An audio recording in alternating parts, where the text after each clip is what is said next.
I'm making a gluten-free angel food cake. This is my second attempt. The first one turned out like this. The kids loved it, but I don't think they knew it was supposed to be fluffy. So we're gonna try it again, and this time I'm gonna fold in my dry ingredients slowly. When you're making angel food cake, you wanna make sure that the eggs are room temperature before you get started.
One of the most important things is that when you take the angel food cake out of the oven, you need to invert it on a cooling rack so that it can get airflow and also not fall from the weight of itself.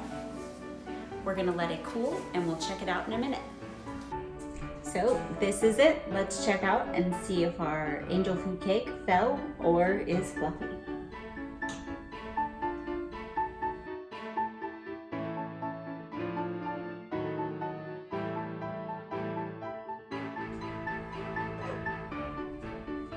A beautiful, fluffy angel food cake.